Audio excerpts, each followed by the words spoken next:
si querés agarrar el chat y yo voy con el Power. Bien.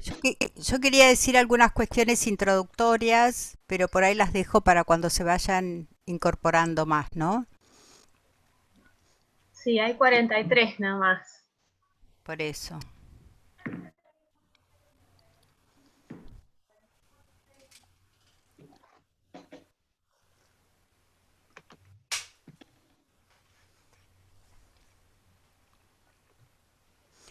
Los compañeros que están, querrían, antes de comenzar, preguntarnos algo o contarnos cómo andan.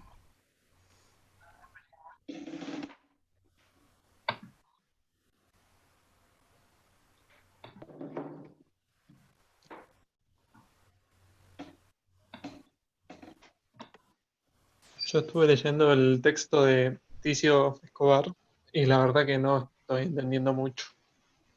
¿En algún momento del teórico está planeado tocar el tema?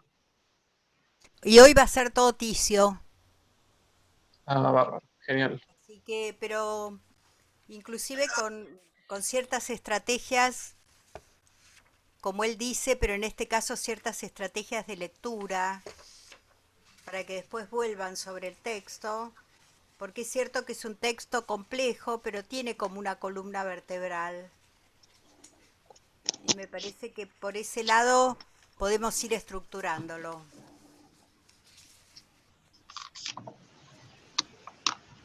Bien, acá Paula dice que con los trabajos muy bien. ¿Te sirvieron de guía de lectura los trabajos, Paula?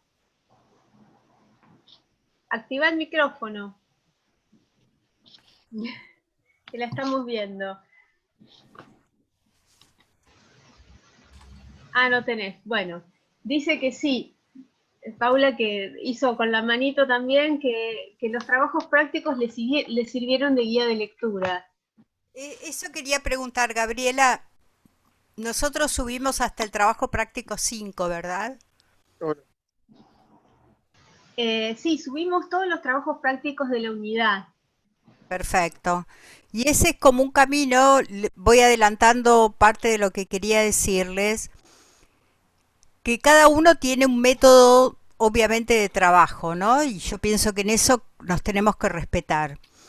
Pero tal vez para este tipo de textos que de pronto introducen sobre todo ciertas nociones nuevas, no planteos, porque yo estoy seguro que ustedes estando ya en lo avanzado de la carrera, muchos de estos planteos son conversación, no sé si diaria, pero semanal o en los momentos en que tienen que hacer alguna entrega más de los lenguajes específicos se plantean estos temas. Pero bueno, como todo texto filosófico, lo mismo pasaría en un texto de química, que si uno no comprende, digamos, ciertos grafismos, aquí no serían grafismos, pero sí son conceptos que el autor los utiliza además en un cierto sentido, que no es el mismo a lo mejor desde otro ángulo, desde otra ideología, o un autor que analiza desde lo histórico o que analiza, digamos, desde estrictamente lo sociológico. Los conceptos en ese sentido, si bien por el diccionario son unívocos, porque encontramos una definición bastante común, en realidad luego en su utilización, y esto va a tener mucho que ver con el concepto de identidad en este caso, pero la filosofía siempre los analiza y los define o al menos los describe también según la ideología del autor, ¿no? Y según el sistema al cual ascribe el autor. Por lo tanto, realmente si ustedes me preguntan una guía de lectura, yo les recomiendo un poco como yo empiezo a leer los textos más filosóficos, ¿no? Eh, Tomo el texto, ya sea virtual o soporte papel, y subrayo lo que me va pareciendo interesante, escribo al margen si es soporte escrito o armo en paralelo virtualmente una escritura donde voy poniendo conceptos nuevos que el autor me introduce para después armar esto que yo les digo, una especie de columna vertebral, que es el resumen que cada uno va haciendo. Estos textos tienen además una propiedad que es la de poder volver sobre ellos y descubrir aspectos que a lo mejor en la primera lectura no se vieron. Y yo que leo bastante a Ticio, estos días que tratamos de recrear materiales nuevos para esta modalidad de totalmente a distancia, lo leo y le redescubro cuestiones que ya en mi esquema con respecto al texto los había dejado de lado y que ahora me convocan de otra manera. O sea que entréguense un poco a la lectura del texto buscando en principio aquellos conceptos o aquellas frases o la hipótesis también del autor que les va a dar un poco la guía de esa columna vertebral que van a ir utilizando. Luego en el caso de Ticio Escobar, cita autores que son muy buenos, que no los vamos a trabajar nosotros, pero como ustedes tienen la facilidad de Google, me encantaría que busquen esos autores que Escobar cita, porque por ahí esos autores se conectan con otros intereses de ustedes. Pero eso ya como una lectura que van abriendo ustedes de acuerdo a los intereses. ¿Cuántos alumnos hay, Gaby?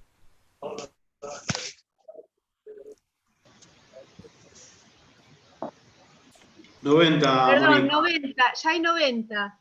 Bueno, buenísimo. Entonces yo quería iniciarme un poco a partir de lo que dijo un compañero para los que recién llegan, que el texto de Ticio les parecía complejo. Entonces quería decir varias cuestiones preliminares, más de tipo metodológico, y también algunas cuestiones humanas en esta etapa en que estamos, que nuevamente se prolonga la cuarentena. Eh, Querría que hiciéramos un pacto. Este equipo que somos ustedes y nosotros. Nuestra intención, el otro día tuvimos una reunión de cátedra amplia con los profesores de todas las carreras que tienen TPA. Perdón, Mónica, no puedo silenciar los micrófonos hoy, así que les voy a pedir a cada uno que los silencie porque se acopla y no la escuchamos. Juan Pedro, Miguel.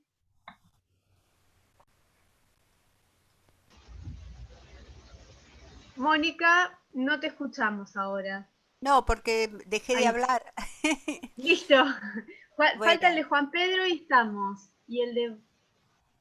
Sí. No, lo que les quería decir que pensé que tenemos que hacer como un pacto fraterno entre todos nosotros en dos aspectos. Uno, que a medida que avanza la cuarentena, cada uno de nosotros podemos tener distinto tipo de problemas. La semana pasada recuerdo una compañera que nos contaba que en realidad conviven muchos en su casa y que entonces también encontrar el tiempo de estudio le resulta difícil. Y también pienso en los compañeros que viven solos, los compañeros que son de otro país o del interior y están aquí en La Plata. Lo primero que quiero decir que tal vez a través de la comisión, que son menos y que por ahí hay mayor familiaridad, no dejen de decir si en determinado momento necesitan alguna ayuda de cualquier tipo, ¿no? Que en eso cuenten con todos nosotros. Tal vez no en solucionarlo, pero sí en poder hacer canales, ¿no? O servir de mediadores para que algunas cuestiones personales se puedan resolver. Eso, digamos, se los ofrecemos con total realidad, digamos, dentro de las posibilidades que tenemos, de tal modo que aquí viene el segundo pacto, que me interesaría muchísimo que todos los que, siempre lo decimos cuando son presenciales y nos habíamos olvidado de decirlo, pero ahora quiero pedirles a todos que todos los que se iniciaron, ya sea el primer día o que fueron incorporándose después, hagamos un pacto de que vamos a terminar todos juntos la materia. Esto quiere decir que nosotros vamos a seguir dándola, por supuesto, la medida de que estemos todos bien, pero que ustedes también van a llegar al final, esto es, no solamente la van a cursar, sino que la van a aprobar. Con esto que quiero decirles que realmente vayan organizando una metodología de lectura, de trabajo sobre los textos. Hay personas que ya tienen esa disciplina y que lo pueden hacer, pero hay otros compañeros que a lo mejor están también perturbados por cuestiones o familiares o económicas o de distinta índole.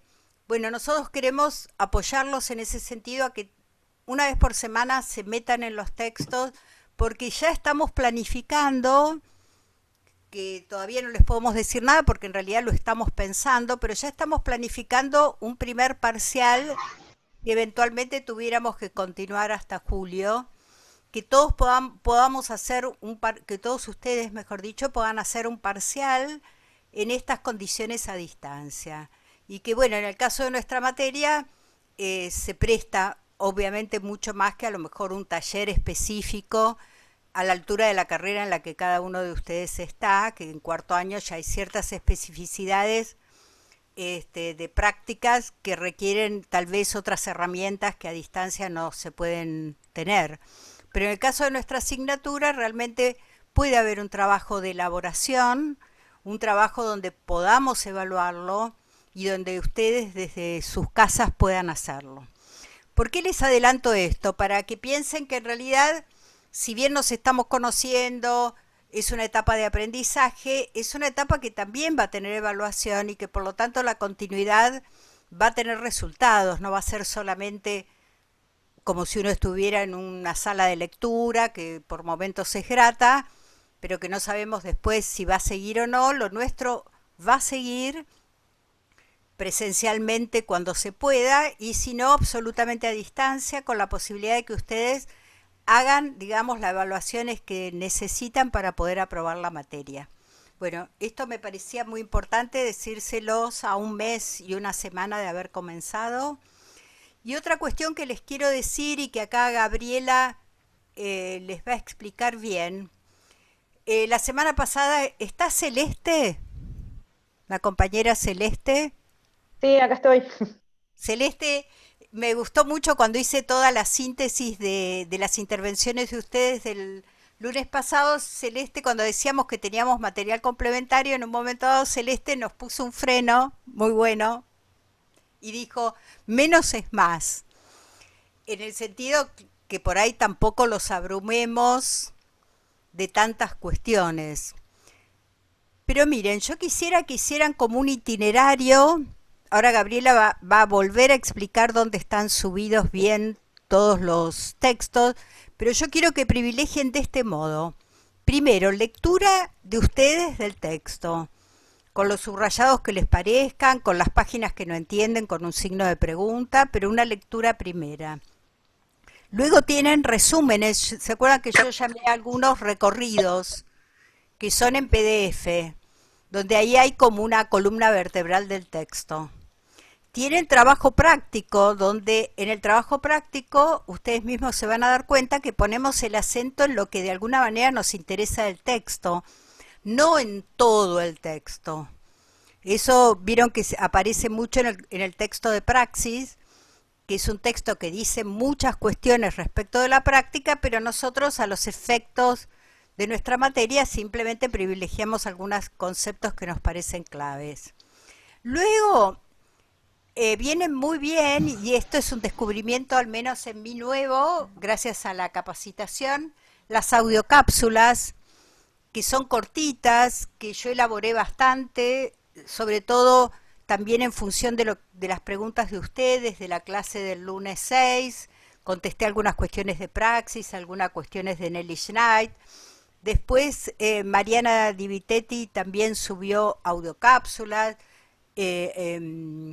Gabriela Butler también, y todas están vinculadas con determinados textos que ustedes mismos hizo, yo diría, el texto, el resumen, síntesis o recorrido, las preguntas para orientarse qué es lo fundamental del texto, las audiocápsulas y los ejemplos. En el caso de Ticio vieron que tenemos 2 ejemplos, inclusive yo agregué otro que después les voy a contar para los de música y todos los que ustedes pudieran agregar, pero digo los que están. Y algunas cuestiones sí, que son como en el caso de la semana pasada, que uno de los compañeros me dijo dónde estaba el texto de pensar el de Heidegger, que ya también se lo subimos. Ahora me voy a fijar qué compañero es. Hoy me acordaba, pero ahora me olvidé el nombre. Bueno, que la medida de los intereses, ustedes, esos textos que son de, en realidad todos son de profundización, pero también vayan seleccionándolos de acuerdo a este orden que les voy diciendo, ¿no? Consolidar bien el texto, los conceptos principales, todo lo que está vinculado con los conceptos principales, y después yo agrego algunas cuestiones. Por ejemplo, les voy a agregar hoy una biografía de una página de Karel Kosik, porque me parece que era un universitario muy parecido a nosotros. Entonces me gusta que vean en otro momento histórico quién era Kosik y cómo él estaba adscripto al PC, pero al mismo tiempo discutía y se rebelaba y lo echaban de la facultad y después lo volvían a tomar. O sea, cosas así como interesantes, pero también vamos a subir muchas cuestiones respecto de compañeros filósofos que están escribiendo sobre este tema de la cuarentena. Pero bueno, todo eso una vez que tengan bien sólido lo conceptual, que obviamente en esa línea va a ir el parcial, ¿no? Una parte conceptual que se vea que ustedes han transitado los textos. Bueno, ¿cuántos somos ahora? 108. Bueno, muy bien. Podemos comenzar con Ticio Escobar, filósofo paraguayo. ¿Quién va a pasar un poco el power? Ahí lo paso, Mónica. Bueno.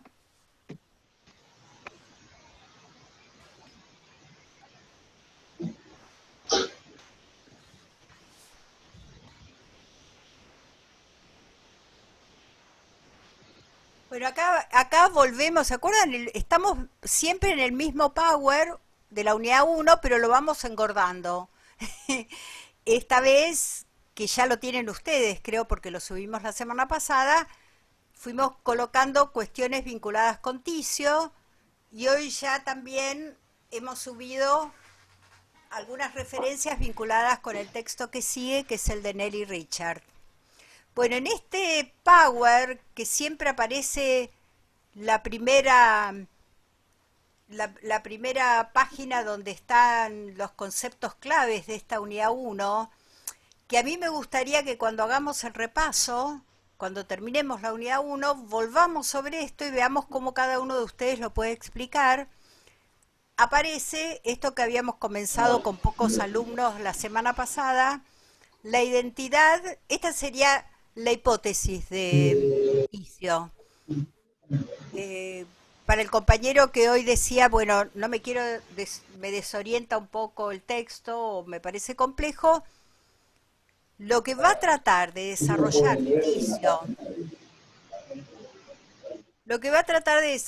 Ticio, a lo largo de todo este texto es el concepto de identidad. Y aquí algo clave. Dicho en positivo, en su dimensión relacional y de constructo. Y dicho en lo que no es el concepto, no es una esencia estable, como podríamos decir, como nos la hicieron creer, ¿no? No es una esencia estable al modo del universal sin más de Casalla. No es una esencia estable al modo como de alguna manera la pedagogía colonizadora nos hizo creer, o lo que podríamos llamar la academia, lo que podríamos llamar la función centro, ¿no? Que son todos conceptos que va a ir diciendo Ticio. Entonces la identidad es un concepto relacional y es un constructo. Digamos, vamos a ver si al final del desarrollo podemos desagregar esto y comprenderlo en varias características que tiene. ¿Sí? Ticio, contemporáneo nuestro. La semana pasada les decía, les mandamos la grabación. No voy a volver sobre la introducción, pero sí les voy a decir que es filósofo paraguayo muy vinculado al arte latinoamericano, fundamentalmente al arte en Paraguay, a la fusión maravillosa que tiene Paraguay con la cultura guaraní. Y entonces él, digamos, es un filósofo, como yo les dijera, un filósofo, historiador del arte, es director de un museo del barro en Asunción, y es una figura que viene todos los años a Argentina porque dirige una maestría en la Universidad Nacional de las Artes, así que siempre tenemos el privilegio de tenerlo, teníamos y vamos a tenerlo en algún momento en Buenos Aires. Una persona absolutamente accesible, la verdad, de un trato fantástico. Fernando Davis lo entrevistó en Paraguay y también conoció el Museo del Barro. Bueno, esto un poquito para que nos ubiquemos.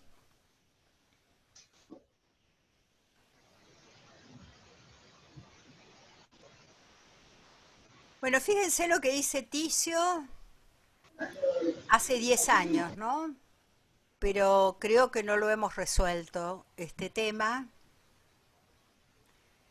Y él dice, la discusión por la identidad es una discusión que en realidad tiene dos situaciones riesgosas. Y acá me parece que ustedes que en cada una de sus carreras han estudiado un poco historia del arte, o historia del cine, o historia de la música, seguramente van a tener presente los paradigmas de la modernidad, ¿no? Cuestión que vamos a analizar bastante en la unidad 2, pero estos paradigmas de la modernidad, europea, ¿no? Occidental, también con un modelo de identidad muy vinculado a lo que hoy decimos, ¿no? Hombre, cristiano, heterosexual, blanco, ¿no? Ese modelo, ese paradigma, digamos, de sujeto. Un sujeto que venía además con una identidad muy anclada en la subjetividad, ¿no? Esa subjetividad, ese sujeto cartesiano, ¿se acuerdan? Ese pienso luego existo, por lo tanto donde lo fundamental era la razón, la racionalidad. Luego esa racionalidad se vinculó con el poder, entonces un sujeto que tiene dominio, que tiene poder sobre la naturaleza, pero también poder sobre los otros, sobre los sujetos, y también sobre aquellos que no han alcanzado esto que ha logrado la modernidad, es decir, aquellos pueblos bárbaros, ¿no? O salvajes, o no civilizados. Yo lo digo como irónicamente, como estereotipo, pero atención, que esto se ha filtrado y sigue presente en muchos estamentos de la sociedad y en mucho también del lenguaje académico. Que como nos advierte Ticio, aun cuando tratamos de tener una mirada crítica sobre este paradigma, muchas veces no podemos salir de la argumentación lógico-racional que a su vez criticamos, ¿no? Entonces estamos como envueltos en una misma retórica, digamos. Pero bueno, eso lo vamos a ver más adelante. Entonces Ticio dice que ese modelo de sujeto racional en el siglo XX entra en crisis. Y es todo lo que ustedes seguramente han trabajado en sus propios lenguajes artísticos o en historia, cuando se habla de la posmodernidad. La posmodernidad no es un periodo conquistado posterior a la modernidad, sino que en realidad en el siglo XX se configura como una crítica a estos grandes relatos, ¿no? Es como que se disuelven estos grandes relatos, la razón, la universalidad, los paradigmas universales establecidos por una cultura determinada, la cual se autodenomina civilización, que desde allí de alguna manera es el patrón desde donde se miden el resto de los pueblos. estos grandes relatos, inclusive hasta los relatos revolucionarios, de la mano de conceptos como la libertad, la igualdad, inclusive el liberalismo, que levantó la consigna de la libertad, todos conceptos que diría Casalla universales abstractos, erigidos por una cultura determinada, y esa misma cultura también los pone en crisis a partir de, que después lo veremos con detalle, ¿no? Pero un poco para tener el recorrido, en el siglo XX, ¿no? El siglo XX va poniendo en crisis, en esta cuestión que se denomina la posmodernidad, pone en crisis conceptos claves como la verdad, el bien, y en lo que atañe a nosotros pone en crisis el concepto de la belleza, como hasta el año pasado se llamaba nuestra facultad. ¿Recuerdan? Facultad de Bellas Artes. Una denominación consolidada en el siglo XVIII, en esa modernidad occidental y europea. Bueno, todo esto entra en crisis y comienzan a tener voz los que no tenían voz. Entonces, desde abajo comienza a haber fragmentos que de alguna manera se vinculan y producen microidentidades, dice Ticio, ¿no? Microidentidades que su lado positivo es que son una respuesta justamente a esa identidad absoluta, una contrarrespuesta a la identidad absoluta, una identificación con aquello que me define, ya sea étnico, religioso, cuestiones de género, aquellos temas en los cuales me siento identificada y me puedo aproximar a lo que considero que son mis semejantes, pero bueno, esas microidentidades también corren el riesgo de encapsularse, de tener un nosotros restringido, donde todo lo que no es nosotros son los otros, y también susceptibles de justamente convertirse en fundamentalismos, en la medida en que no pase que, y acá viene algo fundamental que va a recorrer todo el texto de Ticio, en la medida en que esos microidentidades no puedan resolver el sentido no de una identidad genérica, sino sostener las diferencias, pero poder elaborar un proyecto común. Y esta es un poco la problemática que atraviesa todo el texto de Ticio y que es un poco la estrategia de cómo lograrlo que plantea Ticio, y también, digamos, las posibilidades de por dónde plantear y salir de algo que llama un pensamiento binario. ¿Qué es el pensamiento binario? Es un poco entendernos desde la Argentina o desde Latinoamérica en esa concepción binaria que se fue constituyendo con distintos nombres. En determinado momento se habló de centro, por lo tanto el contrapuesto es la periferia, primer mundo, tercer mundo. Y algo muy interesante que dice Ticio, que también como la identidad, esa identidad fuerte, se había configurado en esa Europa occidental moderna, se pensó en realidad que la identidad, la verdadera identidad está en el centro, y lo que no es el centro es como la espalda de esa identidad, es como el reverso de esa identidad. En otro texto, Ticio dice, es el patio de atrás, ¿no? Latinoamérica viene a ser el reverso, la espalda de la verdadera identidad, que todavía no logró, que todavía no alcanzó. ¿Vieron cuando se habla de subdesarrollo? Es siempre en relación a ese desarrollo de los otros, lo que no alcanzamos, y de alguna manera el patio de atrás, eso que se esconde, ¿no?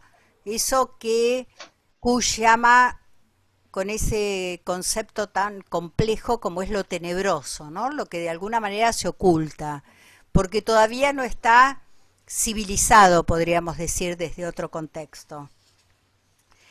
Ese pensamiento de oposiciones genera un pensamiento dualista, donde la única manera de defendernos es justamente en la rebelión, fundamentalmente en el oponernos. Pero ahí Ticio va desarrollando que esa oposición nos deja en realidad como término de una dualidad y no logramos salir de esa oposición para plantear el tema desde otro lugar. ¿Vieron como esos ejercicios de inteligencia que nos hacen que en realidad nos ponen variables, pero la resolución está si yo salgo de esas variables que me ponen y lo pienso desde otro lugar? Bueno, del mismo modo Ticio va planteando la necesidad de recuperar el concepto de identidad y sobre todo una identidad comunitaria saliendo de la oposición, saliendo del pensamiento binario. Perdón, Mónica, que te ¿Sí? interrumpa. Hay una pregunta, no entendí, Lucía dice que no entendió eso último, y Juan Pedro Nardín no apaga el micrófono y escuchamos todo lo que hace. Por favor, Juan Pedro. Lucía, Lucía, Lucía, comentame un poquito qué es lo que no entendés. Va, qué es lo que estás como reflexionando. Facundo es, Ah, ¿por qué dije Lucía? me parece, es que está con el Zoom de Lucía, que es la hermana. Ah, Este, bueno, dale, Facundo. Y a Facundo, su vez explícanos ustedes, perdón, ¿ustedes son parientes de la Mensa, la compañera que es grabadora? No, no, no. ¿La conocen? No, no, tampoco. Se llama Julieta, ¿no? No, no. Los voy a presentar No, entonces. mi hermana estudia diseño, así que Bueno, capaz que no. Bueno. ¿cómo es tu nombre? Facundo Lamensa. Dale, Facu. No, que no logré entender eso último que habías dicho. No logré entenderlo. Lo Eh, de la dualidad que habla Ticio. y porque en realidad, digamos, la identidad, la identidad esencial, de alguna manera, lo ha marcado la academia instalada en el centro, ¿no? Digamos, lo ha ido desarrollando desde esa subjetividad de la modernidad, que es un poco como todo eso va penetrando en Latinoamérica y va marcando de alguna manera qué es lo políticamente correcto respecto de la identidad, dónde está la identidad. Entonces, si bien nosotros buscamos siempre, cuando digo nosotros pienso en Argentina, ¿no? Y en distinta medida, porque no es menor sino diferente medida, la identidad latinoamericana, siempre hay como un concepto de identidad esencial que tiende a ser como más unívoco, más compacto y sobre todo les voy a decir esta palabra, más estable. Y una vez que la pueda definir ya está, no me la siga preguntando, ya la tengo resuelta y pareciera que los países latinoamericanos nunca terminan de ser ordenados, nunca terminan de ser sistemáticos, nunca terminan de tener justamente esas consignas que de alguna manera se atribuyen a los países donde se gestó esta noción de identidad, muy vinculada a animal racional, ¿se acuerdan? A la Sí. racionalidad, a la sistematicidad, a un determinado orden, a una determinada, acuérdense este concepto de evolución, donde todo lo que va a venir va a ser mejor que lo anterior. Esos ideales, la idea de progreso, la idea de razón, se configura en una determinada cultura, no son ideas universales en sí mismos. Lo que es real es que muchas veces nosotros en nuestra educación, en nuestro contexto, las hemos recibido como un universal sin más, tal como decía Cassirer. Desde ese concepto de identidad se marcan un pensamiento binario. Digamos, ¿Latinoamérica qué es? Latinoamérica es el tercer mundo.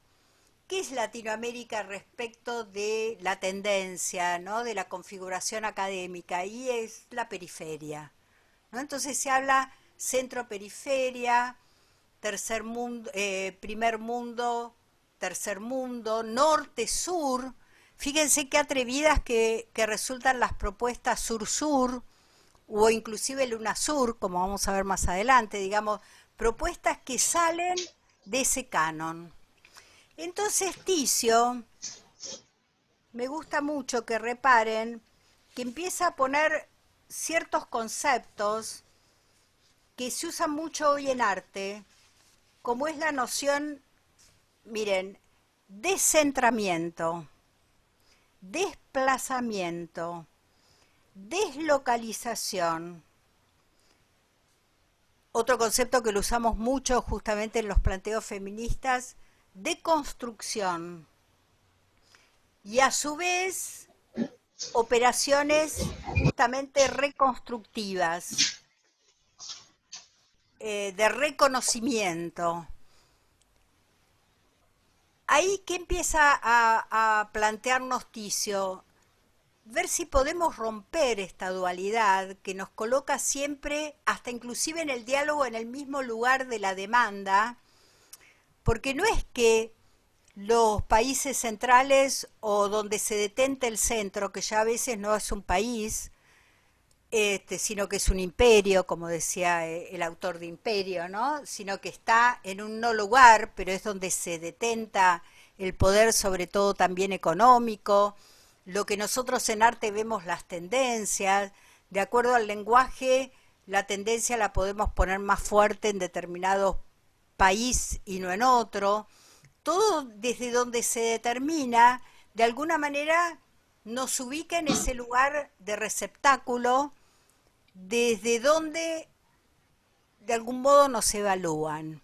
Entonces, muchos de nosotros podemos decir, bueno, pero Latinoamérica hoy tiene su palabra, es verdad, tiene su literatura propia, es verdad, pero rápidamente se fue desde el centro admitiendo, pero también burocratizándolo en el lenguaje, ¿no? A la literatura se la denominó realismo fantástico. No. Juan Pedro, por favor, apagá el micrófono. Juan Pedro Nardín, por favor, apagá el micrófono. Ahí voy, no sabía que lo tenía prendido. No importa. Entonces, Ticio dice, en la medida en que sigamos en el pensamiento binario, que vieron que es una tendencia fuerte, sobre todo en determinada etapa de nuestra vida que somos por ahí un poco más fundamentalistas, esa cuestión de lo blanco y lo negro, ¿no? De que no puede haber matices. Nuestra contemporaneidad es una época donde la misma vida, ¿no? Como va a decir Esther Díaz en otro texto, la misma vida desde el punto de vista de la ética ha resquebrajado también esas grandes instituciones, porque el universal sin más no es solamente el concepto de identidad, sino que de la mano del concepto de identidad venía como un universal sin más el concepto de nación, el concepto de Estado. Fíjense ustedes, todo forjado en esa modernidad occidental, ¿no? Aún más les digo, el concepto de comunidad, que lo vivimos como algo mucho más próximo, o el concepto de territorio, o el concepto incluso de pueblo, que es un concepto tan peculiar y que tiene tanta resonancia para nosotros, la palabra pueblo, a veces mucho más fuerte que nación. Sin embargo, en la medida en que la cristalizamos, que la absolutizamos, le vamos quitando justamente esos matices de la diversidad.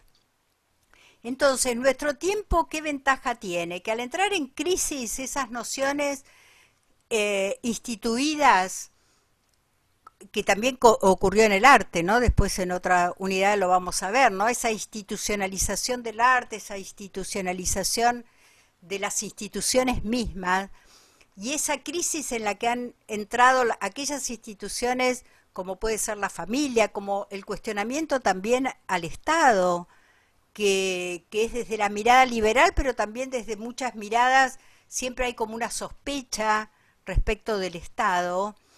Todo esto, dice Ticio, tenemos que reconstruirlo, pero reconstruirlo salteando lo binario, es decir, ponernos desde otro lugar a pensar estas cuestiones, porque en la medida en que es como la dialéctica del amo y el esclavo, en la medida en que solamente lo miro como esclavo, ahora si al esclavo, como diría Hegel, le concedo una actividad y una posibilidad de sobrepasar esa dualidad, de no quedarse como esclavo, sino al menos de poder comprender y ver por qué es esclavo de ese amo, entonces ahí es como que entro en otro juego, si lograr salir de esa situación, ¿no? Que es una situación siempre, como diría Foucault y Nietzsche, atravesada evidentemente por el poder, ¿no? Y en nuestra contemporaneidad muy atravesada, exageradamente atravesada por el poder económico.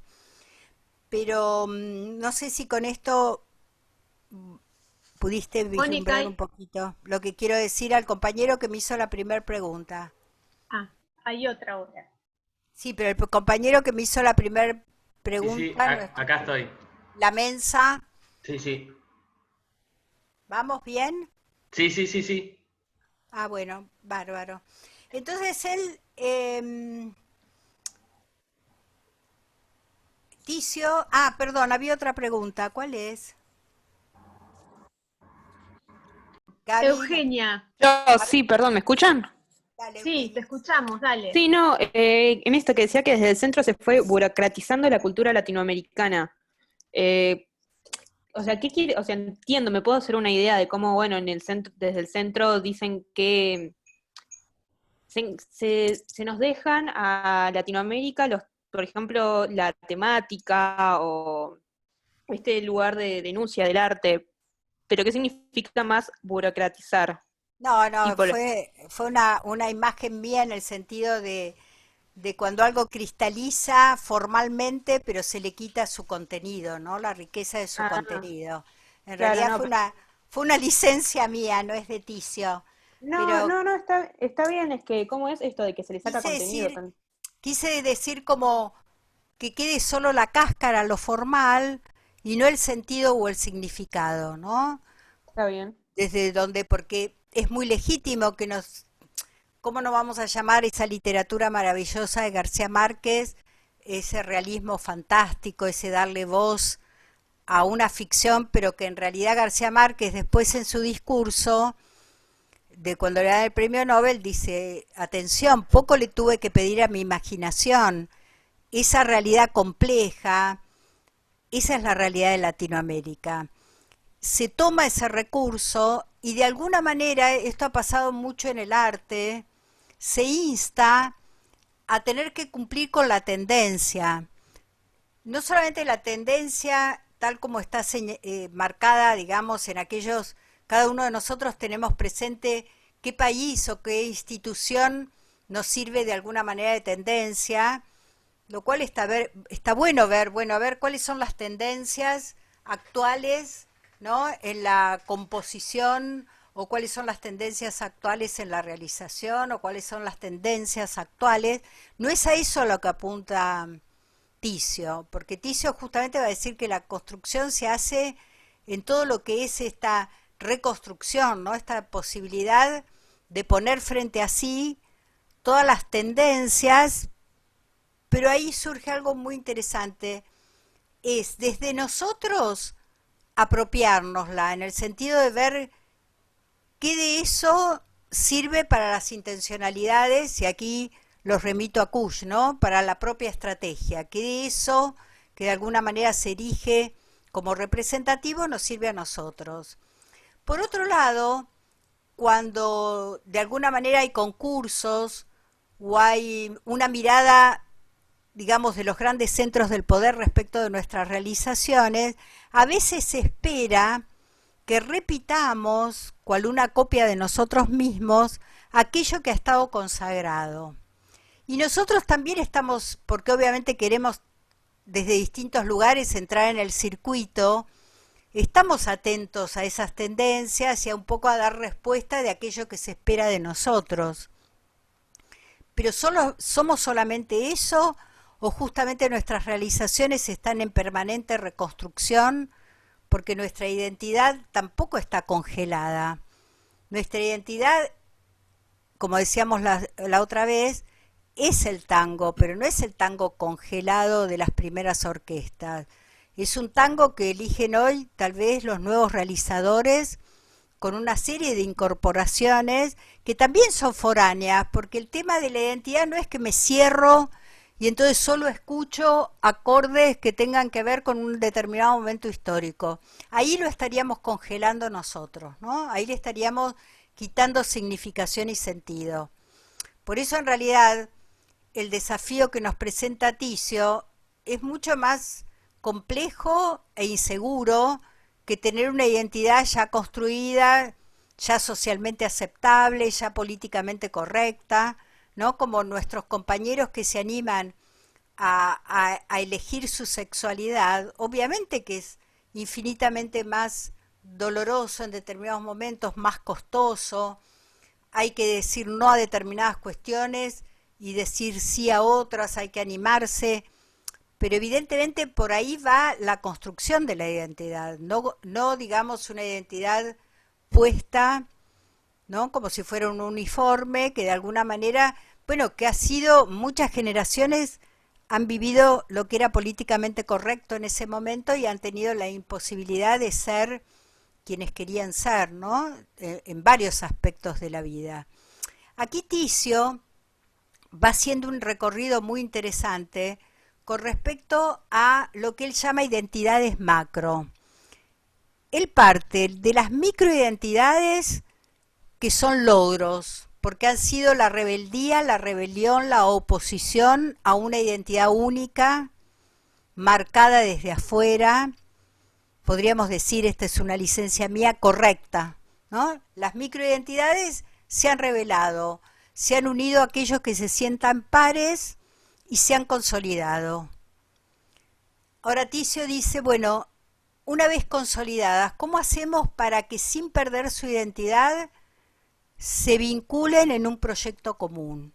Ya sea un proyecto de nación, un proyecto colectivo de distinto tipo, no perder la identidad y sin embargo construir algo juntos. Bueno, en realidad termina el texto y no nos da la clave, no nos da la respuesta, pero sí nos da esas posibilidades de, por un lado, salir del pensamiento binario, aprovechando estas palabras que son tan comunes hoy en el campo también del arte, ¿no? Desplazamientos, descentramientos.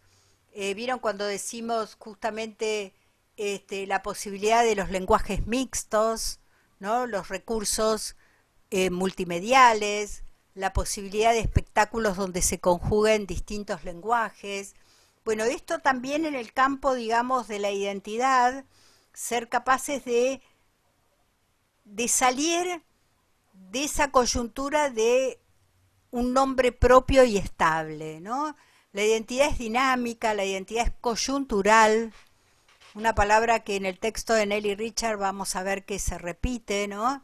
Lo coyuntural es justamente lo accidental, lo que antes se dejaba de lado, hoy de pronto reparo y alguno de ustedes lo vuelve tema. Fíjense lo importante que es, y sin embargo había quedado desplazado como algo absolutamente accidental y de pronto alguien muy observador dice, no, qué accidental, esto tiene que ver con mi identidad, esto tiene que ver con la identidad de un determinado territorio, de un determinado contexto, de una determinada también situación etaria, ¿no? Hasta inclusive ser capaces de romper con el lenguaje, de modificarlo, de asaltarlo desde el interior. Y ahí pienso, ¿no es cierto?, en este lenguaje inclusivo que provoca cierta alteración a lo mejor a los mayores, que no termina de estar incorporado en los que somos mayores y que no hemos sido los constructores de este lenguaje, pero que evidentemente son significativos porque de alguna manera no es que rompan, deconstruyen un lenguaje que venía de la mano del poder central. Perdón, Mónica, acá hay Sí. una duda en cuanto a micro y macroidentidad. Las microidentidades, que es con las que Kush comienza lo que llama desde abajo, ¿no? Desde abajo, gracias a un poco a la crítica a los grandes relatos, al desacato a las instituciones con su formalidad. Piensen en el, no sé, el concepto de familia burguesa, ¿no? Para poner un ejemplo, ¿no? El concepto de familia burguesa, la institución del Estado como un concepto universal sin más, sin tener en cuenta las territorialidades, sin tener en cuenta las particularidades. Bueno, ese desacato dio lugar a cuestiones muy importantes, y es que se empiecen a identificar grupos por distintas cuestiones, grupos étnicos, pequeños grupos, digamos, que se van identificando en aquello que tienen en común, ¿no? Como puede ser el territorio, la vecindad, lo étnico, lo sexual. Y ahí esto fue posible porque primero se pudo consolidar una oposición, una crítica. Surge justamente de la oposición, de poder ver que el centro me está dominando o la burguesía me está metiendo un modo de vida que yo no quiero, y de pronto empiezo a encontrarme con esos particulares que tienen que ver con mis intereses. Y ahí se consolidan y se configuran las microidentidades. Olvídense si todas las microidentidades, acá no hay una cuestión, digamos, de qué microidentidad es válida o no. Sí advierte Ticio de que esas microidentidades, si se fortalecen y no dialogan con las otras, pueden caer en serios fundamentalismos, ¿no? Como ha pasado en algunas microidentidades que vuelven a consolidarse, sobre todo en Europa, de corte fascista, por ejemplo, ¿no? Se van encontrando también esos semejantes y se aglutinan. Esas son, digamos, las microidentidades. ¿Cuáles son las macroidentidades? Y ahí Ticio las va enumerando. La primera, la identidad nacional, y que, bueno, es muy difícil de construir, porque ¿cómo hago para construir una identidad nacional que respete las microidentidades, que respete estos pequeños grupos, pero que además, lo que decíamos antes cuando leíamos los autores anteriores en Kusch, o como cuando leíamos a Casalla, el proyecto? ¿Cómo hago para un proyecto común, para construir un proyecto nacional? Luego está la identidad latinoamericana, y ahí, Marcos, contales, pensando en la identidad latinoamericana, ¿por qué subiste lo de Capusotto? Sí, hay como desde el humor algunas críticas a esta noción, como medio, eso como dice Mónica, ¿no? Como medio cristalizada o medio esencialista de lo latinoamericano. Y en Capusotto hay una crítica que es muy graciosa, digamos, de un personaje que se hace pasar por, recurre a todos los estereotipos de lo latino, y cuando le preguntan, le dicen, bueno, yo soy de La Ferrer o soy de acá del conurbano, o sea, sus verdaderas identificaciones o prácticas sociales van por otro lado, ¿no? Entonces, al igual que Lelutier también, que hacen una crítica a una especie de relato esencialista latinoamericano en una de sus obras, Capusotto también, ¿no? Desde el humor se ríe un poco de estos grandes relatos de lo latinoamericano, que a veces se desconectan de esta idea de una identidad en permanente construcción, en permanente revisión, ¿no?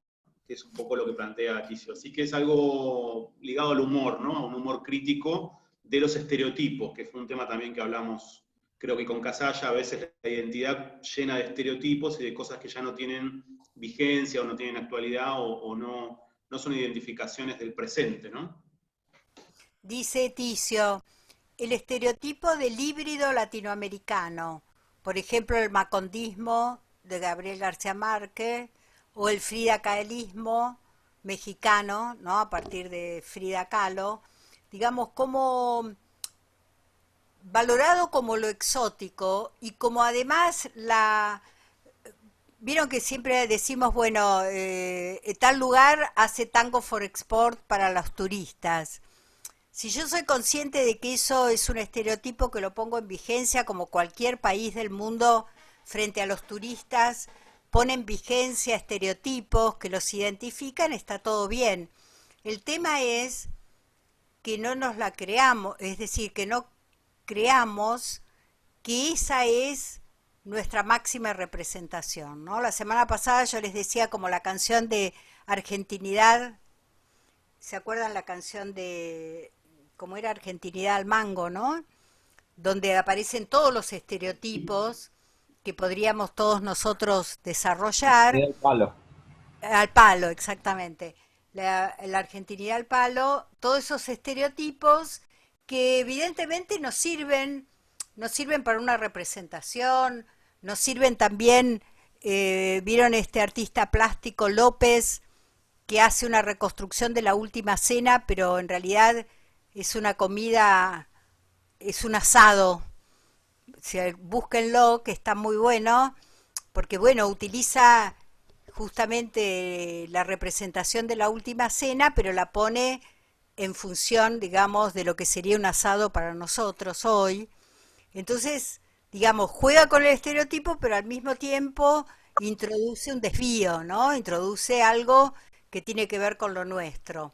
Del mismo modo, los recursos compositivos, ya lo veíamos, ¿se acuerdan? En Nelly Knight, estereotipo e innovación, ¿no? Estereotipo y ruptura, estereotipo y desvío. El tema es cómo hacemos para que la identidad la pensemos de ese modo, que en determinado momento se consolida, pero que no va a estar consolidada para siempre, que en realidad la identidad es móvil, la identidad se desplaza, la identidad depende de lo relacional, del momento histórico, cómo será, lo cual no quiere decir que no haya algo que la configura, ¿no? Pensemos cualquier tipo de identidades en la cual nos sentimos consolidados y representados, pero esa identidad, incluso una identidad política, partidaria, en la cual muchos de nosotros nos sentimos reconfigurados, permanentemente nos preguntamos, bueno, ¿qué es ser feminista hoy? ¿Qué es ser peronista hoy? ¿No? Porque, digamos, hay un aspecto que responde a una lucha primaria, y hay luego relaciones, vinculaciones, deslizamientos, desplazamientos, reconstrucciones, redefiniciones que tienen que ver con esa estrategia de la cual hablaba Kusch. En el caso de Ticio, habla también de estrategia y él dice que hay que pensar estrategias de contestación a la hegemonía central. Y esa contestación, no tiene que ser una mera oposición, porque también es muy difícil construir desde la negación, ¿no? La negación sirve como un momento, pero luego hay que encontrar herramientas, mecanismos para poder justamente configurar algo nuevo y algo propio. Entonces dice, pensar estrategias de contestación a la hegemonía central es realizar operaciones de deconstrucción de este esquema binario, trabajar la mutua inversión de las imágenes en la configuración de las identidades. ¿Se acuerdan cuando se trabajó dar vuelta el esquema, digamos, de la configuración del mapa de sur y norte? ¿Qué pasaría si reconfiguramos y el sur pasa a ser norte y el norte sur? Digamos, esas posibilidades de pronto de justamente, y que eso se logra mucho en esta visión de mapa, de poder ver un mapa que reconfigura de modo diferente lo que estamos estereotipadamente acostumbrados a ver, ¿no? Estas también tendencias que ha habido cuando estábamos en las identidades macro. Él habla de identidad nacional, habla de identidad latinoamericana, y ahí pone justamente en crisis esta cuestión del arte latinoamericano cuando estamos de alguna manera nominados de determinada manera y tenemos que reproducir ese modo como nos ven los demás. Y luego habla de identidad regional, y fíjense ustedes cómo Latinoamérica ha intentado distintas identidades regionales, que también es muy difícil, porque ¿cómo hacer para mantener lo propio nacional y luego vincularse? Recuerdan que estaba la de Mercosur y después fue mucho más de avanzada en la década gloriosa, digamos, de los países latinoamericanos cuando se configuró el UNASUR. También hay otros que plantean, en lugar de la relación norte-sur, sur-sur, y entonces en el mapa ven todos los países y los continentes que están en el sur. ¿Por qué no establecer una comunidad, que generalmente son más del tercer mundo? Pero a su vez, ese bloque tercer mundo y primer mundo, vieron que se va modificando para horror de Estados Unidos, por ejemplo, ¿no? Quienes ya ingresan a un primer mundo incluso competitivo, con sistema capitalista, con enfrentamientos. Entonces, digamos, dice Ticio, esa dualidad no nos sirve, cristaliza y nos cristaliza a nosotros. Y nos pone en un diálogo que a lo mejor ya está pasado de moda, porque el tercer mundo ya no es el que se configuró en un momento dado. Él también se va deslizando de acuerdo al sistema capitalista y a los lineamientos del centro. Entonces, ¿Digo con el Power, Mónica? ¿cómo? ¿Avanzo con la diapositiva del Power? Sí, sí, concepto relacional, posicional, es perdón, el anterior, posicional es afirmativo, es esa identidad que no es mera oposición, sino que es posición. Y acá, la semana que viene lo vamos a vincular con Nelly Richard, cuando dice que en realidad nuestro desafío, y aquí les hago un desafío a todos los compañeros realizadores, dice Nelly, producir teoría local, con parámetros teóricos, no solamente hablar como quieren que hablemos, sino hablar, producir teoría, poder ir a la academia y establecer a través de un escrito nuestro propio discurso. Y en el caso de los realizadores, bueno, ¿cuáles son realizaciones propias? Siempre esas realizaciones propias van a estar cruzadas justamente, y hoy más que nunca, atravesadas por la posibilidad de la comunicación, que también es una gran posibilidad, estar abierto y saber lo que está pasando en todas partes del mundo. No se trata de una actitud chauvinista, cerrada, y meterme en algo que finalmente se va a volver estéril. Significa de qué modo voy logrando esa, bueno, lo que ustedes lo dicen más fácil, el estilo propio, ¿no? Como un pueblo puede encontrar y sedimentar su estilo propio que no sea válido para siempre, que tenga algo de humus, de tierra, de raíces, pero que a su vez al crecer se vaya adaptando a los climas, a los vientos, ¿no? Al territorio, a las posibilidades locales.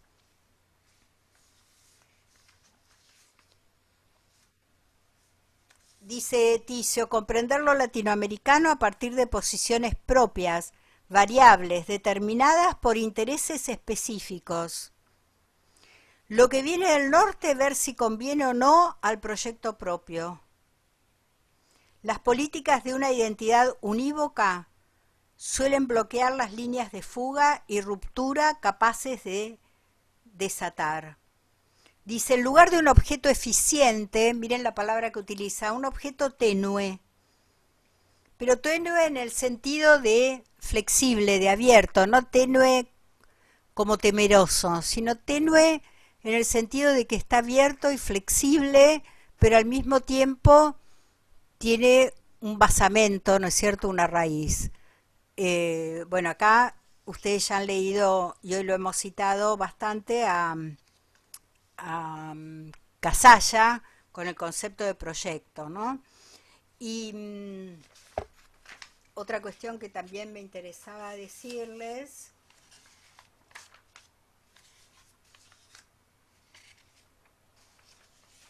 es esta cuestión de la estrategia y también de poder, hay una palabra que dice hacia el final, que tiene que ver con reconfigurar, ¿no? Reconstruir, y de alguna manera siempre la atención va a ser cómo podemos mantener las diferencias y a su vez tener un destino común, ¿no? Hacia ahí orienta Ticio. Otra cosa muy interesante de Ticio,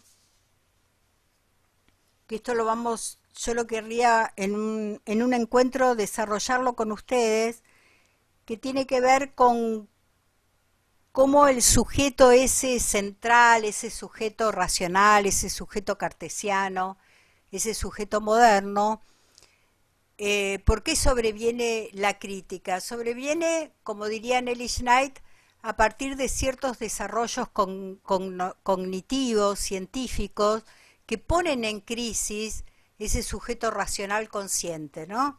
Y acá Ticio cita a Stuart Hall, que es un filósofo que nació en Jamaica, pero luego se educó en Inglaterra y que pertenece al pensamiento marxista de izquierda en Inglaterra, y que colaboró muchísimo, fue uno de los fundadores de lo que se llama hoy los estudios culturales. Y Stuart Hall dice que las grandes líneas de pensamiento que de alguna manera pusieron en crisis ese sujeto racional moderno fueron, por un lado, el psicoanálisis, yo agrego con la teoría del inconsciente, el marxismo, yo agrego con la lucha por el reconocimiento, la lucha de clases, Saussure, no sé si ustedes han visto teoría de la comunicación, pero es el padre de la lingüística, y entonces cómo pone en crisis la enunciación, quién es el enunciador, ¿no? Y toda la cuestión, toda la gran contribución en el siglo XX de la lingüística y de la semiótica y de la teoría interpretativa. Foucault, con su concepto de poder, que seguramente ustedes, bueno, y antes Nietzsche, ¿no? La voluntad de poder, y Foucault, todo el atravesamiento, la lectura que hace sobre el poder y sobre la sexualidad. Y el quinto factor desestructurante del sujeto, Stuart Hall lo coloca en el feminismo. Es un autor que tiene interesantísimos trabajos justamente sobre la irrupción del feminismo y el desacople, el desajuste que introduce respecto de ese sujeto mujer o varón, ¿no? A los que le interese este tema, Ticio cita a una mujer, Mouffe, que es también una política e ideóloga marxista, que ha trabajado muchísimo estas posiciones particulares del sujeto, ¿no? El feminismo, el ecologismo, lo gay, cómo se conforman identidades, pero que no son identidades con cierre, ¿no? Identidades finales, sino que son identidades, miren qué interesante la palabra, ¿no? Que a veces nos provoca un poco de temor. Dice, son identidades inestables y provisorias. Y un poco esa es la invitación de la contemporaneidad, ¿no? Atrevernos a transitar nuestro presente, bueno, qué decirlo ahora, ¿no? Pero en general siempre es un presente inestable, no tengo respuestas políticamente correctas, es un presente provisorio y bueno, nos provoca cierta, yo diría, cierta zozobra, porque toda nuestra formación, si ustedes la piensan, nuestra formación escolar y parte de nuestra formación inclusive familiar, viene establecida con ciertos modelos, ciertos paradigmas, que yo diría no son ni bien ni mal, en realidad fueron también funcionales a un determinado momento histórico, ¿no? Y el desafío que se nos plantea hoy tal vez no sea el mismo, seguro no va a ser el mismo dentro de 100 años, pero bueno, es un desafío interesante, es un desafío que nos coloca en una cierta indeterminación, pero bueno, en buena hora, ¿no? Y tal vez también estos lugares de zozobra, estos lugares de inquietud estos lugares que dice Ticio de lo coyuntural, sea el motivo de representaciones artísticas en ustedes, ¿no? Encontrar aquello que no se dice, aquello que está oculto, aquello que se encubre también, ¿no? Aquello que da miedo pronunciar, o aquello también, dirían nuestros músicos, que hay que silenciar, ¿no? Y encontrar la estrategia artística de lo no dicho a través de algo que se dice. Dice Ticio, identidad es un concepto relacional, depende de contextos, contingencias y está sujeto a articulaciones diversas. Y la última propuesta del texto es justamente este concepto, articular. ¿Articular qué? Las microidentidades, las identidades que están consolidadas, pero articularlas en un proyecto colectivo, en un proyecto comunitario, en un proyecto que de alguna manera nos una estratégicamente hacia un modo de vida mejor. No va a ser posible si no respetamos las identidades. Pero Ticio, ojo, también nos advierte, citando a otros autores, del multiculturalismo, porque el multiculturalismo también está de moda, no solamente es un concepto en Latinoamérica, en realidad es un concepto que de alguna manera se desarrolla en cualquier sistema contemporáneo, pero somos capaces de incluir, de que no se vuelva solamente una palabra, de que conviven culturas distintas, sino cómo hacer para realmente incorporarlas, incluirlas, construir algo nuevo desde lo multicultural, ¿no? Ese es un poco el desafío de Ticio. Y Marcos, a ver, ¿qué más teníamos en el...?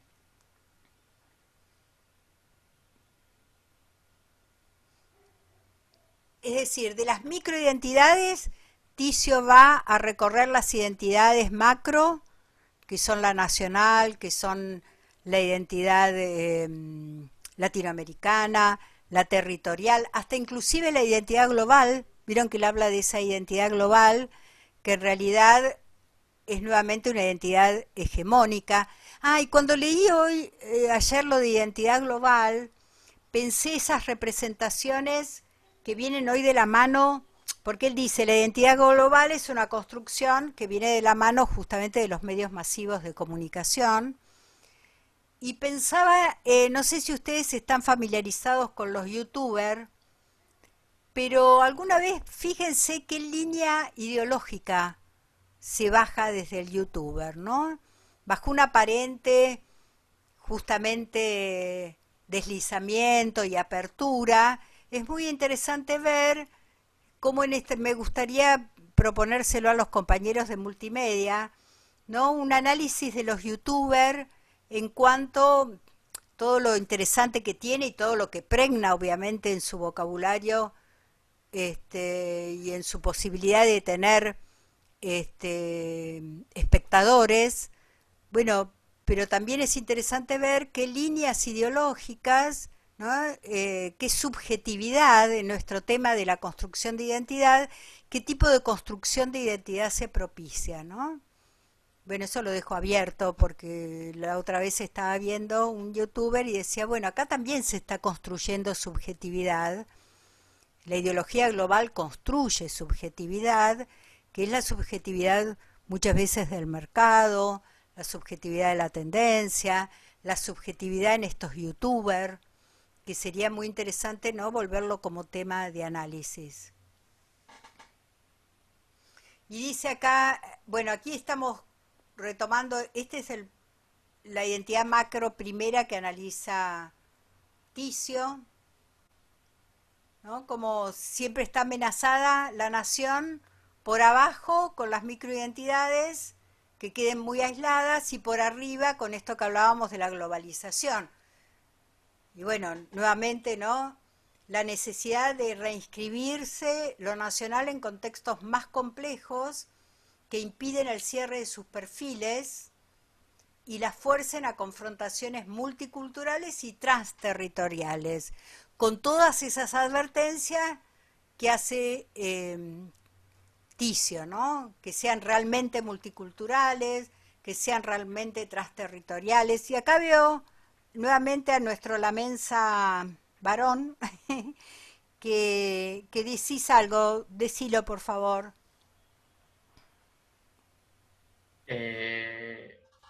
No, que decían ahí que, bueno, que los youtubers, los niños imitan, pero pasaba también con la televisión, con los dibujitos. Totalmente, sí, sí, yo decía el youtuber porque es algo que por ahí hoy se conectan más, ¿no? Los A mi dibujitos, parecer, perdón, en lo que es YouTube, también está jugándose como algo, como siento yo, por ejemplo, en el campo de la música, Jaime Altozano es muy conocido, pero habla mucho sobre la música tradicional europea y toma cosas válidas o cuestiones que a veces, eh, digamos, como que pasa todo esto sobre eso. ¿en qué sentido pasa?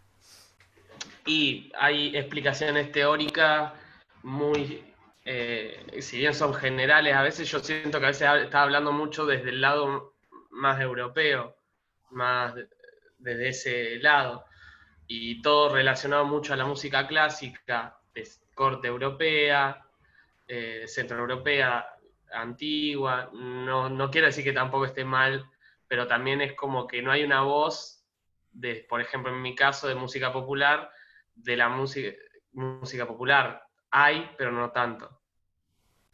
Yo ahora, ¿sabes qué? Colgué un reportaje a Aguirre, el entrerriano, ¿lo conoces, el compositor? No, no.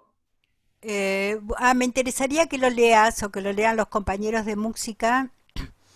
Es un ejemplo porque casualmente un compañero de ustedes, Matías, me acercó, un exalumno del año pasado, me acercó un escrito que había hecho y ahí yo ya me había conectado con este Aguirre en un reportaje que había leído y bueno, y me pareció interesante subirles el reportaje, después les voy a subir lo que escribió Matías, pero en ese reportaje es interesante ver eso de qué se nutre para componer, ¿no? Porque el otro día hablábamos con uno de nuestros compañeros de cátedra, con Nico, cómo se vuelve cuando todo esto que dice Ticio, bueno, pero a la hora de la realización artística, del cine argentino o a la hora de la música argentina o popular o contemporánea actual, bueno, este tejido que vos señalás, ¿no, Nico? ¿Estás por ahí, Nico? Sí, acá estoy, acá estoy. Eso, Nico, ¿qué era lo que planteábamos la otra vez, te acordás? Con No, respecto que a cómo se fusiona, cómo se toma lo externo, porque también como decías recién, ay, la mensa se me va tu nombre, porque como Facundo. veo Facundo. Facundo, como decía recién Facundo, evidentemente, digamos, está buenísimo, inclusive abrirnos al folclore europeo, que tiene tantas características, o pienso, no sé, en el cantejondo con todas sus características propias. Bueno, ¿y cómo hacer que todo eso después darle un estilo propio, ¿no? Sí, yo creo que la postura importante es no valorizar tanto lo extranjero en desmedro de lo local. Ese me parece que es el punto clave a tener en cuenta. Después la complejidad en la que vivimos, donde consumimos inevitablemente, y eso nos hace ser más ricos también dentro de los lenguajes en los que nos desenvolvemos, pero nunca olvidar decirnos con menos el cuento de hadas, de creer que verdaderamente los centros son donde está la cultura, la alta cultura, o lo que uno tiende a aspirar, sino tomarlo con los recaudos y siempre en proyectos propios, locales, que es verdaderamente donde uno está viviendo, ¿no? Uno vive en este caso en Latinoamérica, en Argentina, y todos los proyectos que tenemos que tener en cuenta, sean de producciones cinematográficas o de la música, están inevitablemente situados acá y tiene que ser para nuestra gente, para nuestros en fin, un proyecto local. Y les quiero decir que en un momento del desarrollo de Ticio, muy en la línea de lo que dice Nico, que yo pienso que además no tiene que ser un imperativo, en realidad el único imperativo es ser nosotros, ¿no?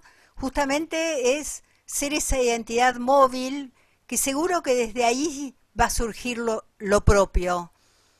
Por supuesto con los conocimientos técnicos y también con la apertura a conocer otros estilos o géneros, pero bueno, después viene el desafío de cómo construirlo. Y reparen en una parte del texto de Ticio, cuando dice la riqueza de ser latinoamericano en cuanto a que no podemos ser universitarios que nos abstraemos, ¿no? Como los universitarios que se van al campus y se abstraen de lo que está pasando. Inclusive nosotros nos vamos a estudiar a Harvard y la verdad que nos interesa poco lo que pasa en Harvard políticamente hablando. Estamos ahí aprendiendo esas nociones que parecen que son universalmente abstractas, maravillosas, ¿no? Si fuéramos, no sé, economistas. En cambio, Ticio, que después lo va a retomar Nelly Richard, van diciendo cosas muy interesantes respecto de que nosotros desde acá tenemos también el desafío de estar inevitablemente comprometidos como ciudadanos, ¿no? En una construcción de ciudadanos, porque no podemos cerrar los ojos porque salimos de la facultad y hay una huelga, un paro, no nos dejan avanzar, escraches, digamos, permanentemente en la vida cotidiana post cuarentena o antes de la cuarentena, siempre estamos atravesados por los problemas políticos y empezar a pensar que eso es una riqueza, porque es una riqueza de que estamos aprendiendo, pero no nos quedamos en la abstracción de la academia, sino que siempre estamos desafiados por esos problemas políticos, históricos, sociales, que van configurando nuestra personalidad artística, ¿no? En mi caso, filosófica. Bueno, quisiera no terminar hoy sin que nos lea Alex Williams lo que escribió.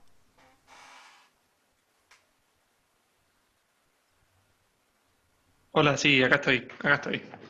Alex, Em, contales por qué, decirles un poquito por qué te dijimos hoy que lo leas, ¿no?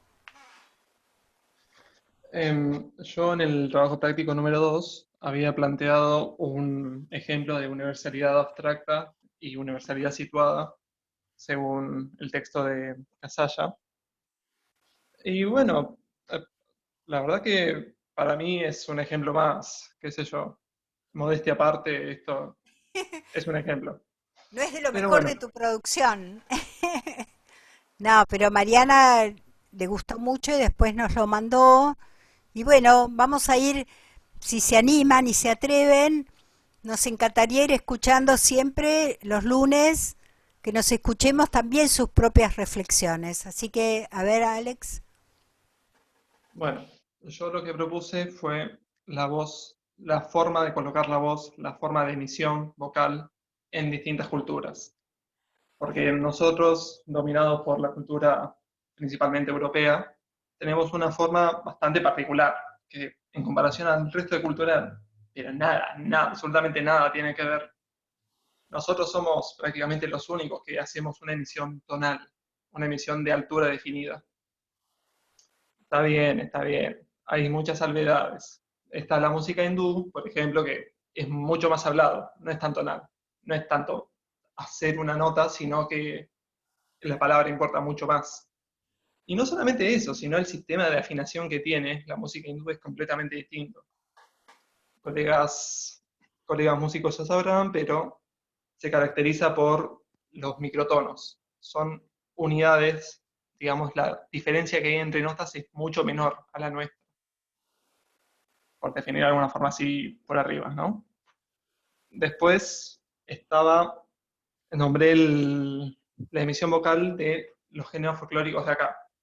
Abro paréntesis. ¿Cómo eran los géneros folclóricos?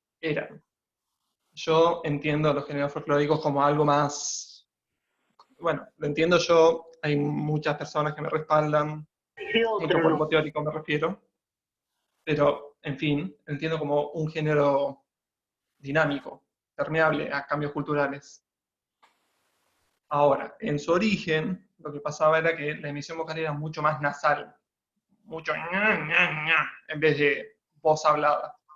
Eso fue un rasgo típico de los géneros de acá. Si no, también, yéndose un poco para el norte, en Bolivia, tenemos... ¿Hay alguien que está con el micrófono abierto y me esté escuchando? Pues por favor, si lo pueden apagar, que se me va a acoplar en cualquier momento. Se acopla el de Mónica, pero dale que ya vamos terminando. Dale, dale. En Bolivia lo que pasa es que la cultura aymara canta quebrando la voz. Digamos, no es que mantienen la nota con toda la presión del diafragma como nosotros, sino que dejan que la voz se quiebre. Es un recurso expresivo. Hice una mención especial de esto porque la concepción que tienen, la cosmovisión que tiene la cultura aymara es tan distinta a la nuestra que hasta la funcionalidad de la música es distinta.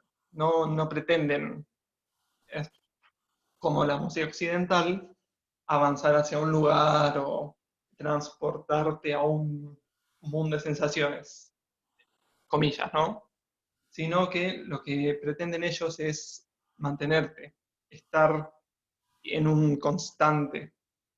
Sería una especie de, ¿cómo decirlo?, apreciación del universo en el momento actual, siempre. Es un tiempo estático. Y bueno, después también nombré la música japonesa tradicional, que tiene timbre muy, muy chillones, por lo general cantado por mujeres, en donde también quiebran la voz, en donde se van agudísimo. Es una bestialidad, es loquísimo escucharlo. Así que se los recomiendo escuchar todo porque todos te rompen en algún u otro sentido. ¿Nos podrías traer un día una grabación cortita de cada uno, no? Sí, ¿O es muy sí, raro? ¿Es muy es raro? raro, es bastante raro, pero sí, Bueno, pero supongo por que, ejemplo, yo tengo más experiencia, el cantejondo también hace algo con claro, la voz, ¿no? sí, sí, sí. No lo tengo tan escuchado, pero sí, sé que algo con la emisión vocal se mete, eso es verdad. Pero bueno, Alex, te agradezco un montón porque en la medida en que hacemos intercambios vamos aprendiendo también todos. Así que la verdad que te agradezco mucho tu intervención. No, Y por para ir, favor, no hay problema. y para ir terminando, ¿pudieron ver el film del cineasta argentino en 360?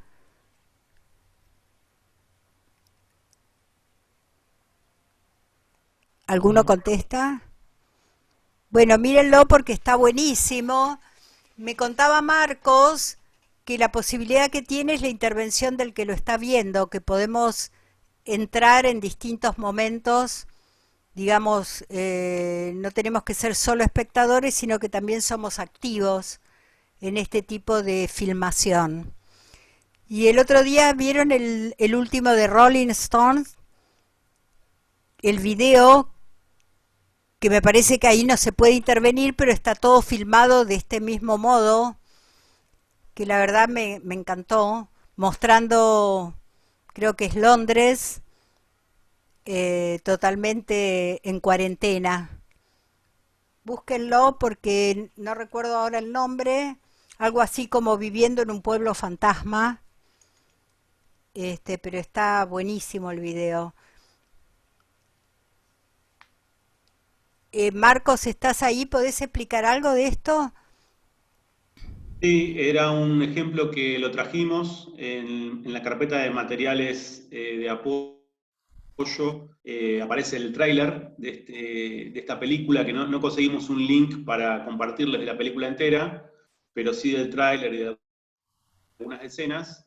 Lo interesante es acostumbrados a ver Estados Unidos o distintas producciones mostrando a Latinoamérica o a Latinoamérica siendo objeto de la mirada de del cine norteamericano y de una serie de estereotipos que aparecen en él, la inversión de ese procedimiento con un cineasta argentino yendo a filmar a Brooklyn, con la última tecnología también, con el último modo de representación, lo más contemporáneo que es lo 360, en donde el espectador y el público puede elegir qué parte de esos 360 grados ver, ¿no? O sea, la película se presenta y uno puede con el casco o en un domo o con distintos procedimientos mirar toda esa calle en 360 o todos esos personajes o todo su entorno.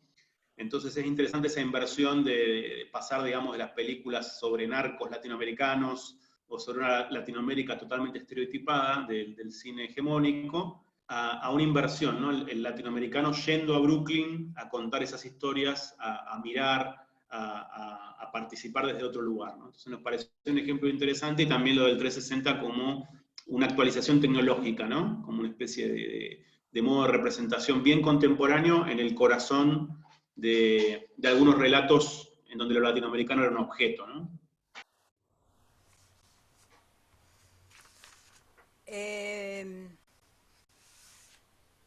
Cerrando ya, ¿alguna pregunta más?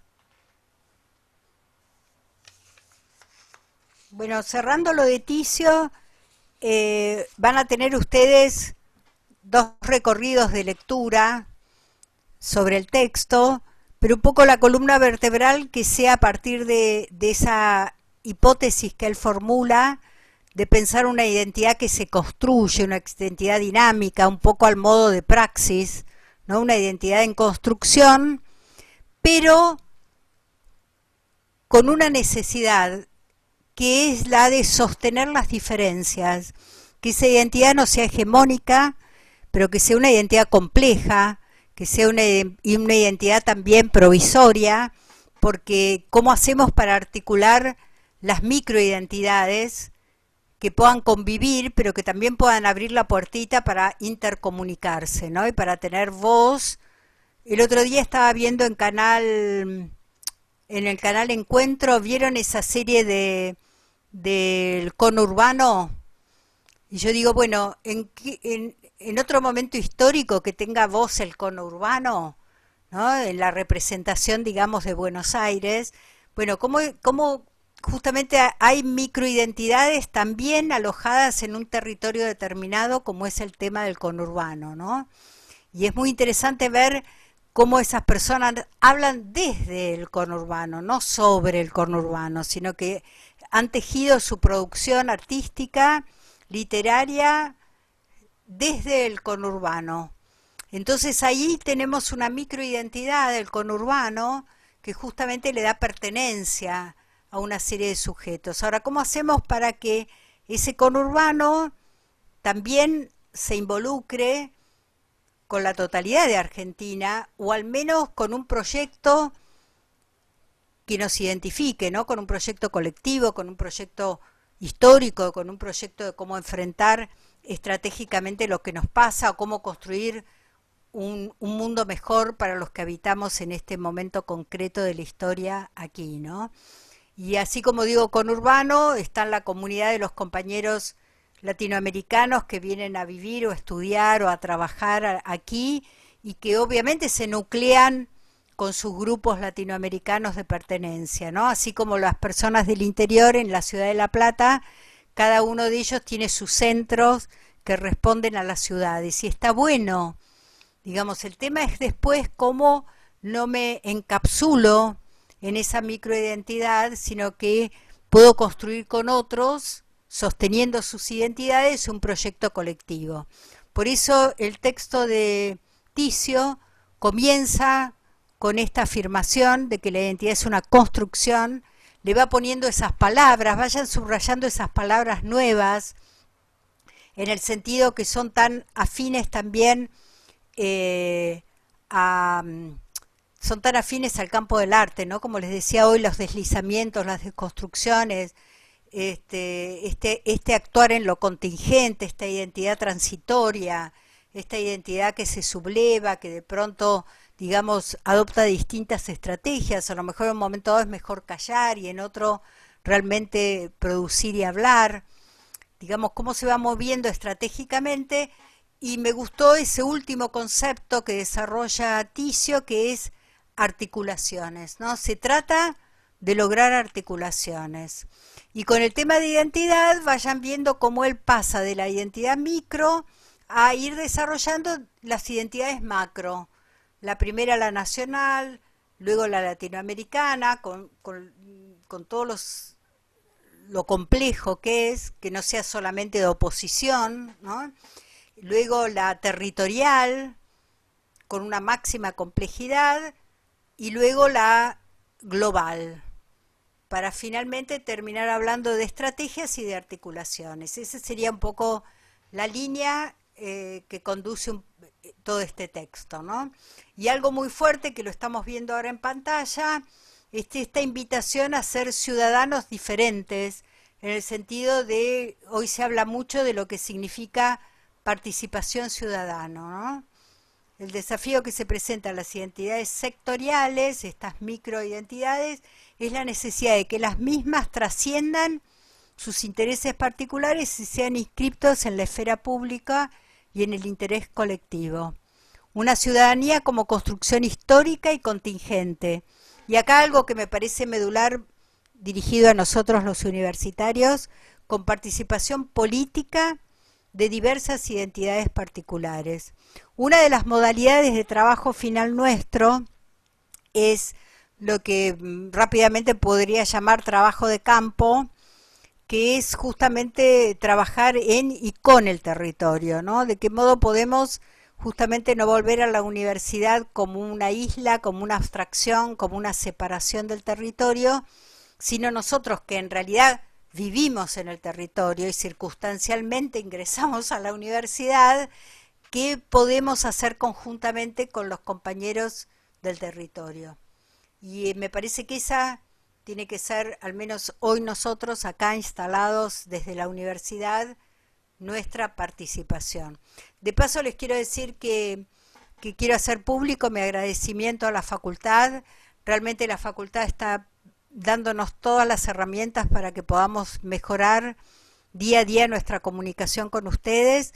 Y les quería avisar que la semana pasada, bueno, fue un error porque, digamos, se habían anotado en otro horario y no abrieron, pero no lo abrieron por error, y la verdad que se súper disculpó nuestra compañera Florencia Suárez Guerrini, que es la compañera intermediaria del aula web en la facultad, y bueno, yo lo único que le pude decir era todo agradecimiento, porque bueno, había sido un error circunstancial, pero nos están dando una mano enorme, colaborativa, y quiero que ustedes lo viven de ese modo también, ¿no? Ezequiel, ¿qué es lo que querés que por favor sea para esta semana? Solo leí eso.